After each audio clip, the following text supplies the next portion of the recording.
ওম শান্তি।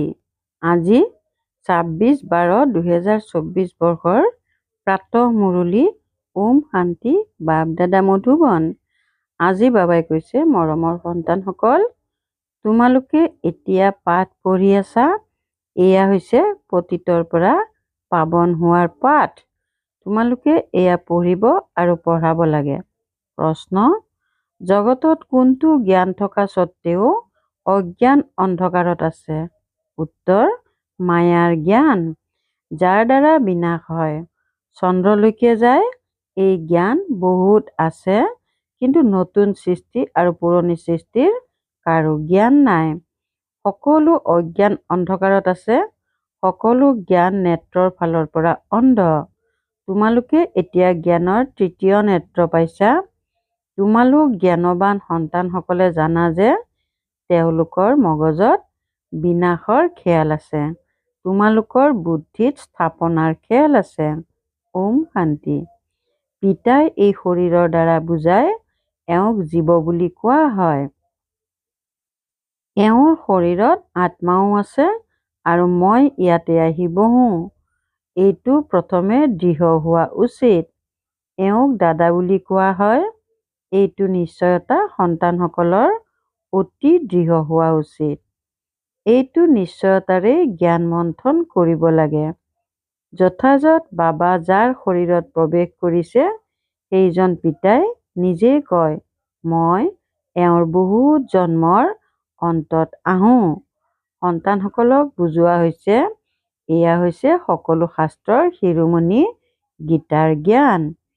শ্ৰীমত অৰ্থাৎ শ্ৰেষ্ঠ মত। আটাইতকৈ শ্ৰেষ্ঠ মত হৈছে ভগৱানৰ, যাৰ শ্ৰেষ্ঠ মতেৰে তোমালোক দেৱতা হোৱাগৈ। পিতাই নিজেই কয়, মই তেতিয়াই আহোঁ যেতিয়া তোমালোক ভ্ৰষ্ট মতত চলি পতিত হৈ যোৱা। মনুষ্যৰ পৰা দেৱতা হোৱাৰ অৰ্থও বুজিব লাগে। বিকাৰী মনুষ্যৰ পৰা নিৰ্বিকাৰী দেৱতা কৰি তুলিবলৈ পিতা আহে। সত্যযুগত মনুষ্যই থাকে, কিন্তু দৈৱী গুণধাৰী। এতিয়া কলিযুগত হৈছে সকলো আসুৰী গুণধাৰী। হওঁতে গোটেইখন মনুষ্য সৃষ্টিয়েই। কিন্তু এয়া হৈছে ঈশ্বৰীয় বুদ্ধি আৰু সেয়া হৈছে আসুৰী বুদ্ধি। ইয়াত হৈছে জ্ঞান, তাত হৈছে ভক্তি। জ্ঞান আৰু ভক্তি বেলেগ বেলেগ। ভক্তিৰ কিমান গ্ৰন্থ আছে, জ্ঞানৰ গ্ৰন্থ এখনেই। এজন জ্ঞানসাগৰৰ গ্ৰন্থ এখনেই হোৱা উচিত। যিয়ে ধৰ্ম প্ৰতিষ্ঠা কৰে, তেওঁৰ গ্ৰন্থও এখনে হয়, যাক ধৰ্মগ্ৰন্থ বুলি কোৱা হয়। প্ৰথম ধৰ্মগ্ৰন্থ হৈছে গীতা। প্ৰথমতে হৈছে আদি সনাতন দেৱী দেৱতা ধৰ্ম, হিন্দু ধৰ্ম নহয়। মনুষ্যই ভাবে গীতাৰ দ্বাৰা হিন্দু ধৰ্ম প্ৰতিষ্ঠা হ'ল। গীতাৰ জ্ঞান শ্ৰীকৃষ্ণই দিলে। কেতিয়া দিলে? পৰম্পৰাৰ পৰা। কোনো শাস্ত্ৰত শিৱ ভগৱানোবাজ বুলিতো নাই। তোমালোকে এতিয়া বুজি পোৱা, এই গীতা জ্ঞানৰ দ্বাৰাই মনুষ্যৰ পৰা দেৱতা হৈছে। যি জ্ঞান এতিয়া পিতাই আমাক প্ৰদান কৰি আছে, ইয়াকে ভাৰতৰ প্ৰাচীন ৰাজযোগ বুলি কোৱা হয়। যিখন গীতাতে কাম মহা শত্ৰু বুলি লিখা আছে। এই শত্ৰুৱে তোমালোকক পৰাজিত কৰিলে।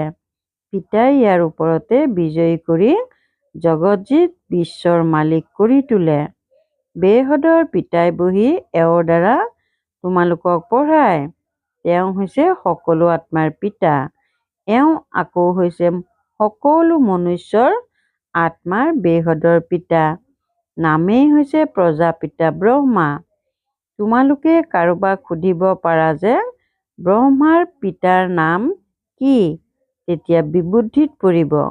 ব্ৰহ্মা, বিষ্ণু, শংকৰ এই তিনিওজনৰ কোনোবা পিতা থাকিব নহয়। ব্ৰহ্মা, বিষ্ণু, শংকৰক সূক্ষ্মলোকত দেৱতা ৰূপত দেখুৱায়। তেওঁলোকৰ ওপৰত হৈছে শিৱ।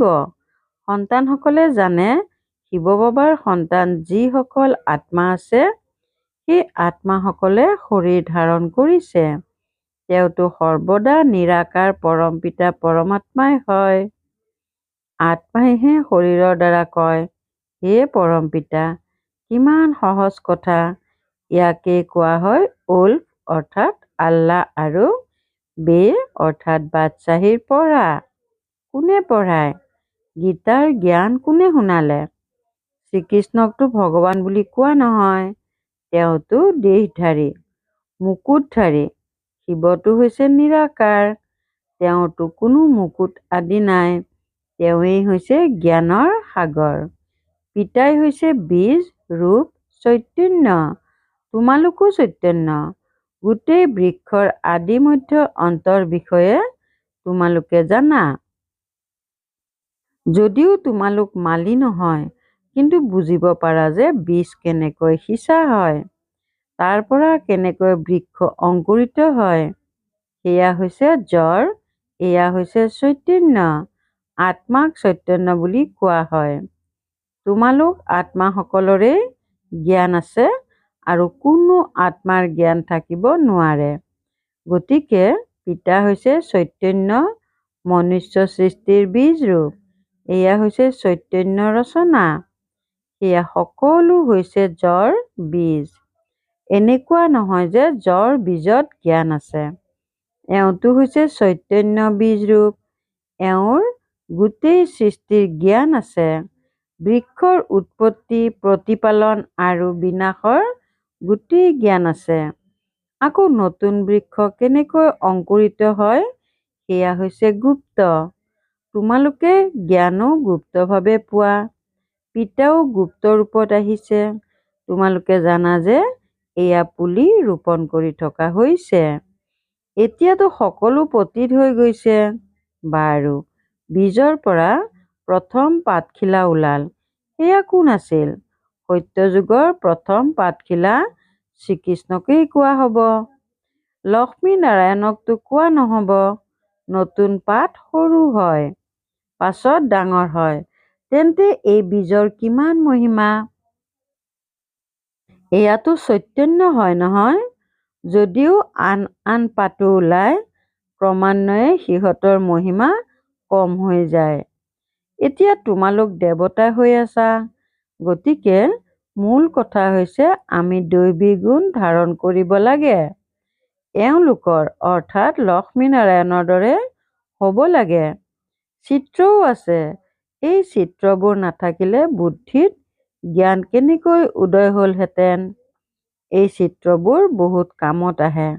ভক্তি মাৰ্গত এই চিত্ৰবোৰৰ পূজা হয় আৰু জ্ঞান মাৰ্গত তোমালোকে এই চিত্ৰবোৰৰ পৰাই জ্ঞান পোৱা যে এওঁলোকৰ দৰে হ'ব লাগে। ভক্তি মাৰ্গত এনেকৈ নুবুজে যে আমি এনেকুৱা হ'ব লাগে।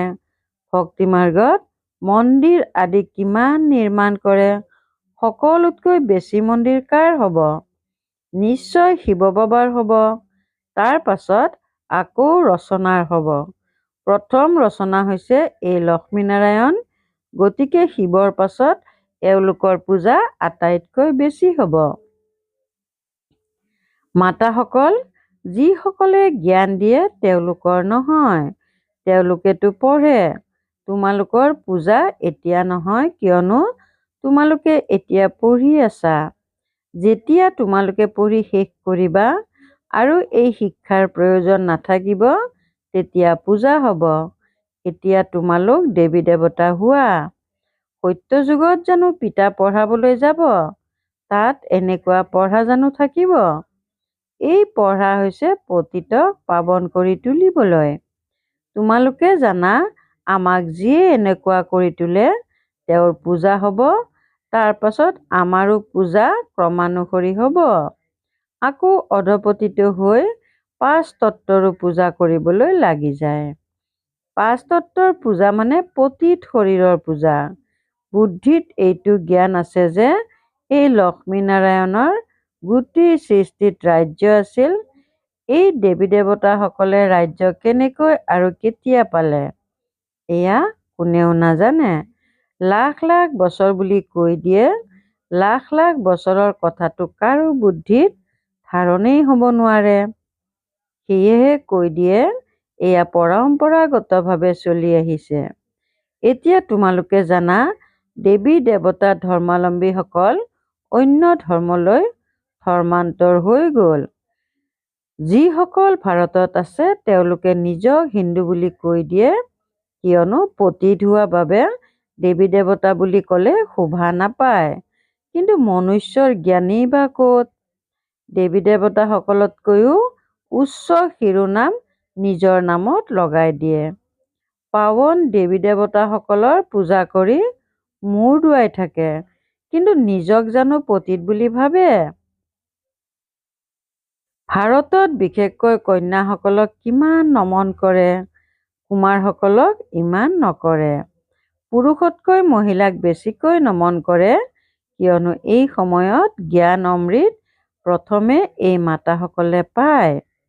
পিতা এওঁৰ শৰীৰত প্ৰৱেশ কৰে, এইটো বুজি পোৱা এওঁ অৰ্থাৎ ব্ৰহ্মা বাবা হৈছে জ্ঞানৰ ডাঙৰ নদী। জ্ঞান নদীও হয়, আকৌ পুৰুষো হয়। ব্ৰহ্মপুত্ৰ নদী আটাইতকৈ ডাঙৰ, যি কলিকতাৰ অৰ্থাৎ কলকাতা ফালে সাগৰত গৈ মিলিত হয়।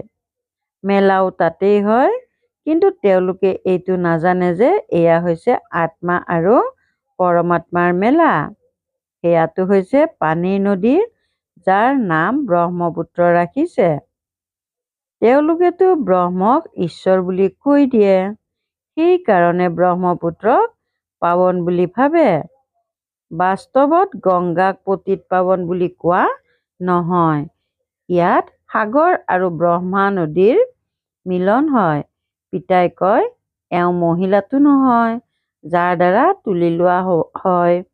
এয়া অতি গূঢ় কথা বুজিবলগীয়া, যি আকৌ প্ৰায় লোভ হৈ যাব। আকৌ পাছত মনুষ্যই ইয়াৰ আধাৰত শাস্ত্ৰ আদি ৰচনা কৰে। প্ৰথমতে হাতেৰে লিখা শাস্ত্ৰ আছিল, পাছলৈ ডাঙৰ ডাঙৰ কিতাপ ছপা কৰিলে। সংস্কৃতত শ্লোক আদি নাছিল। এয়াতো একেবাৰে সহজ কথা। মই এওঁৰ দ্বাৰা ৰাজযোগ শিকাওঁ, তাৰ পাছত এই সৃষ্টিয়েই নাশ হৈ যাব, শাস্ত্ৰ আদি একোৱেই নাথাকিবগৈ। আকৌ ভক্তি মাৰ্গত এই শাস্ত্ৰ আদি ৰচনা কৰিব। মনুষ্যই ভাবে এই শাস্ত্ৰ আদি পৰম্পৰাগতভাৱে চলি আহিছে। ইয়াক অজ্ঞান অন্ধকাৰ বুলি কোৱা হয়। এতিয়া তোমালোক সন্তানসকলক পিতাই পঢ়ায়, যাৰ দ্বাৰা তোমালোক আলোকত আহিছা। সত্যযুগত হৈছে পবিত্ৰ প্ৰবৃত্তি মাৰ্গ, কলিযুগত সকলো অপবিত্ৰ প্ৰবৃত্তি মাৰ্গ। এয়াও হৈছে ড্ৰামা। পাছত হৈছে নিবৃত্তি মাৰ্গ, যাক সন্ন্যাস ধৰ্ম বুলি কয়, জংঘলত গৈ থাকে। এয়া হৈছে হ্ৰদৰ অৰ্থাৎ সীমিত সন্ন্যাস, থাকেতো এই পুৰণি সৃষ্টিতে। এতিয়া তোমালোক নতুন সৃষ্টিলৈ যোৱা। তোমালোকেতো পিতাৰ পৰা জ্ঞানৰ নেত্ৰ পাইছা, তেন্তে তোমালোক কিমান জ্ঞানৱান হোৱা। ইয়াতকৈ বেছি জ্ঞান আৰু নাই। সেয়াটো হৈছে মায়াৰ জ্ঞান, যাৰ দ্বাৰা বিনাশ হয়। সেই লোকসকললৈ চন্দ্ৰলৈ গৈ গৱেষণা কৰে। তোমালোকৰ কাৰণে কোনো নতুন কথা নহয়। এয়া সকলো মায়াৰ পাম। বহুত জাকজমকতা কৰে, একেবাৰে গভীৰত যায়, যাতে কিবা চমৎকাৰ কৰি দেখুৱাব পাৰে। বহুত চমৎকাৰ কৰিলে আকৌ লোকচান হৈ যায়। তেওঁলোকৰ মগজুত বিনাশৰেই খেয়াল থাকে। কি যে সাজি থাকে। তৈয়াৰ কৰোঁতাসকলে জানে যে ইয়াৰ দ্বাৰাই বিনাশ হ'ব। পৰীক্ষাও কৰি থাকে। কোৱাও হয়, দুটা মেকুৰীয়ে যুদ্ধ কৰিলে, মাখন তৃতীয় পক্ষই খালে। কাহানিটো সৰু, কিন্তু খেল কিমান ডাঙৰ। এওঁলোকৰ নাম প্ৰসিদ্ধ হয়। এওঁলোকৰ দ্বাৰাই বিনাশ নিৰ্ধাৰিত হৈ আছে। কোনোবাতো নিমিত্ত হয়। খ্ৰীষ্টান লোকসকলে ভাবে স্বৰ্গ আছিল, কিন্তু আমি তাত নাছিলো। ইছলামী বুদ্ধিও নাছিল, তথাপি খ্ৰীষ্টান লোকসকলৰ বোধ শক্তি ভাল। ভাৰতবাসীয়ে কয়, দেৱী দেৱতা ধৰ্ম লাখ লাখ বছৰ আগতে আছিল, তেন্তে বুদ্ধিহীন নহ'ল জানো? পিতা ভাৰতলৈকে আহে। যিসকল মহান বুদ্ধিহীন হয়, তেওঁলোককে অতি মহান বুদ্ধিমান কৰি তোলে। কিন্তু সেয়াও যেতিয়া তেওঁক স্মৰণ কৰিব। বাবাই তোমালোক সন্তানসকলক কিমান সহজকৈ বুজায়, মোক স্মৰণ কৰা, তেতিয়া তোমালোক সোণৰ পাত্ৰ হৈ যাবাগৈ। তেতিয়া ধাৰণাও ভালকৈ হ'ব। স্মৃতিৰ যাত্ৰাৰেই পাপ খণ্ডন হ'ব। মুৰলী নুশুনিলে তেতিয়া জ্ঞান বুদ্ধিৰ পৰা নোহোৱা হৈ যায়। পিতাটো দয়াশীল হোৱা বাবে উন্নতিৰ বাবেই উপায় শুনায়, অন্তলৈকে শিকাই থাকিব। বাৰু, আজি ভোগ আছে, ভোগ আগবঢ়াই সোনকালে উভতি আহিব লাগে। বাকী বৈকুণ্ঠলৈ গৈ দেৱী দেৱতা আদিৰ সাক্ষাৎকাৰ কৰা এয়া সকলো অৰ্থহীন। এই ক্ষেত্ৰত অতি সূক্ষ্ম বুদ্ধিৰ প্ৰয়োজন। পিতাই এই ৰথৰ দ্বাৰা কয়, মোক স্মৰণ কৰা, ময়েই পতিত পাৱন তোমালোকৰ পিতা, তোমাৰ সৈতে খাওঁ, তোমাৰ সৈতে বহোঁ, এয়া ইয়াৰে কথা। ওপৰত কেনেকৈ হ'ব? ভাল বাৰু, অতি মৰমৰ কল্পৰ পাছত পুনৰাই মিলিত হোৱা সন্তানসকলৰ প্ৰতি মাতা পিতা বাপ দাদাৰ স্নেহপূৰ্ণ স্মৰণ আৰু সুপ্ৰভাত। আত্মিক পিতাৰ আত্মিক সন্তানসকলক নমস্কাৰ। ধাৰণাৰ বাবে মুখ্য সাৰ ১ নম্বৰ। পিতা এই দাদাৰ শৰীৰত প্ৰৱেশ কৰি আমাক মনুষ্যৰ পৰা দেৱতা অৰ্থাৎ বিকাৰীৰ পৰা নিৰ্বিকাৰী কৰি তুলিবলৈ গীতাৰ জ্ঞান শুনাই আছে। এইটো নিশ্চয়তাৰে আগবাঢ়ি গৈ থাকিব লাগে। শ্ৰীমতত চলি শ্ৰেষ্ঠ গুণৱান হ'ব লাগে। ২ নম্বৰ। স্মৃতিৰ যাত্ৰাৰে বুদ্ধি সোণৰ পাত্ৰ কৰি তুলিব লাগে। জ্ঞান যাতে বুদ্ধিত সদায় থাকে তাৰ বাবে মুৰলী নিশ্চয় পঢ়িব বা শুনিব লাগে। বৰদান: নিজৰ পদমৰ্যাদাৰ স্মৃতিৰ দ্বাৰা মায়াৰ ওপৰত বিজয়প্ৰাপ্ত কৰোঁতা নিৰন্তৰ যোগী হোৱা। নিজৰ পদমৰ্যাদাৰ স্মৃতিৰ দ্বাৰা মায়াৰ ওপৰত বিজয়প্ৰাপ্ত কৰোঁতা নিৰন্তৰ যোগী হোৱা। যেনেকৈ স্থূল পদমৰ্যাদাধাৰীয়ে নিজৰ পদমৰ্যাদা কেতিয়াও পাহৰি নাযায়, তেনেকৈ তোমালোকৰ পদমৰ্যাদা হৈছে মাষ্টাৰ সৰ্বশক্তিমান। ইয়াক সদায় স্মৃতিত ৰাখিবা আৰু নিতৌ অমৃতবেলা এইটো স্মৃতিক জাগৃত কৰিবা, তেতিয়া নিৰন্তৰ যোগী হৈ যাবা আৰু গোটেই দিন তাৰ সহযোগ প্ৰাপ্ত কৰি থাকিবা। মাষ্টাৰ সৰ্বশক্তিমানৰ আগত মায়া আহিব নোৱাৰে। যেতিয়া তোমালোক নিজৰ স্মৃতিৰ উচ্চ স্থিতিত থাকিবা, তেতিয়া মায়া পৰুৱাক জিনা সহজ হৈ যাব। শ্লোগান: আত্মাৰূপী পুৰুষক শ্ৰেষ্ঠ কৰি তোলোতাজনেই সঁচা পুৰুষাৰ্থী। আত্মাৰূপী পুৰুষক শ্ৰেষ্ঠ কৰি তোলোতাজনেই সঁচা পুৰুষাৰ্থী। ওম শান্তি। সদায় সন্তুষ্ট হৈ থাকি সকলোকে সন্তুষ্ট কৰি সন্তুষ্টমণি হ'বলৈ আজিৰ অব্যক্ত সংকেত। শ্ৰেষ্ঠ কৰ্মৰ চিন হৈছে নিজেও সন্তুষ্ট আৰু অন্যও সন্তুষ্ট। এনেকুৱা নহয় যে মইতো সন্তুষ্ট, অন্য হওক বা নহওক। যোগী জীৱনধাৰীসকলৰ প্ৰভাৱ স্বতঃ অন্যৰ ওপৰত পৰিব। যদি কোনোবা নিজৰ প্ৰতি অসন্তুষ্ট বা অন্য তেওঁৰ প্ৰতি অসন্তুষ্ট হৈ থাকে, তেন্তে বুজিব লাগে যে যোগযুক্ত হোৱাত কিবা অভাৱ আছে। ওম শান্তি।